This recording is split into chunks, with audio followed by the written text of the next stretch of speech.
remarkable that a doctor working continents afar in the center of Africa would be identified and found worthy of this prestigious award. Mr. President, I owe this award first to the community back home in Uganda, who from the early 1980s struggled to hold together a terrified society when a new and mysterious disease first broke out in their midst, killing numerous fathers, mothers, and their children in the prime of their lives. Second, Mr. President, this award is a tribute to my colleagues at the Joint Clinical Center in Uganda, who braved all the challenges as they struggled to cope and find a solution to the AIDS scourge with minimal resources.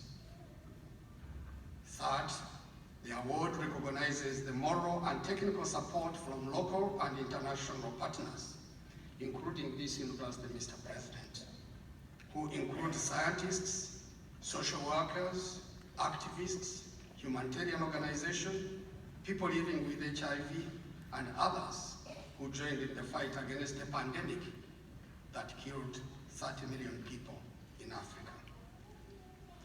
In retrospect, it is difficult to recount all that we in Uganda experienced.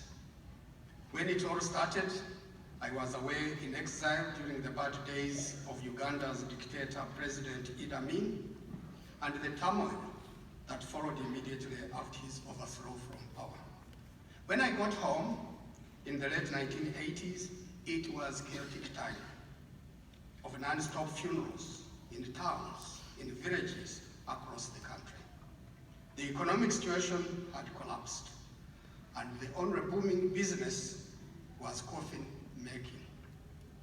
My mother took me aside and said, "My son, you have studied medicine here at home and abroad. Can you explain to me what kind of a monster disease is this that kills a man, then his wife, and all their children, thus closing the entire homestead?" When I started work at Kampala's main hospital at Mulago, the pediatric ward was overflowing with very sick children. And whatever we did, we lost many of them. One day, my senior colleague carried out an HIV test, and we were horrified to find that almost all of them had HIV. 10 years later, the situation in sub-Saharan Africa had deteriorated so much that the 13th May 2000 edition of The Economist, a UK-based magazine, described Africa on its cover page as the hopeless continent. It was self-evident that AIDS had pushed Africa to the brink. However, the answer was not to give up, but to fight on. The turning point came on 28th January 2003, when the US President announced the emergency program for AIDS relief that came to be widely known as PEPFAR. This unprecedented humanitarian program, which was later reinforced by Global Fund, helped in the resurrection of the battered continent.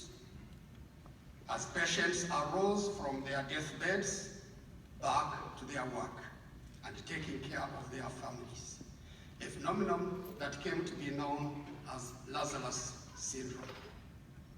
Almost 5 years later, it was great news coming out of Africa when on Friday, 1st June 2007, the New York Times published an article entitled, "Africa Rising, No More the Hopeless Continent." However, despite these remarkable improvements, the AIDS epidemic is not over. I thank Dr. Eric Arts and other Western University scientists and students who periodically travel to Uganda to help in building capacity and training and mentoring our scientists, effecting technology transfer, and working closely with us to address the new challenges of HIV drug resistance. Their participation will also strengthen new initiatives aimed at finally ending this vicious pandemic. I now turn to today's function. I congratulate my fellow graduates who are receiving their MD degrees today, and of course their families who are here to celebrate their outstanding achievement. Congratulations. As you start your new professional chapter, I'd like to briefly share a glimpse of my experience. At virtually every phase of my work, I witnessed the diverse and dynamic nature of medicine that extends beyond taking care of patients and related scientific work to a wider spectrum of areas, including social work, involvement in community issues, advocacy, human rights, geopolitics, or just standing up for your patients. The rapidly evolving advances ensures that the only way to keep abreast is to continuously learn and repeatedly reinvent oneself in new roles. As recent epidemic outbreaks and threats keep reminding us, diseases have no respect for geographical barriers. I hope that some of you would consider a partnership with colleagues in Africa where there is a dire need for your skills and expertise. Finally, Mr. President, as I prepare to return home, I know I'll go with a spring in my heels because I feel empowered by your encouragement. Based on the commitment of your staff and students, which I have witnessed here, I'm confident that any future call to respond to international emergencies will not find this great Western University wanting. Once again, Mr. President, thank you for this memorable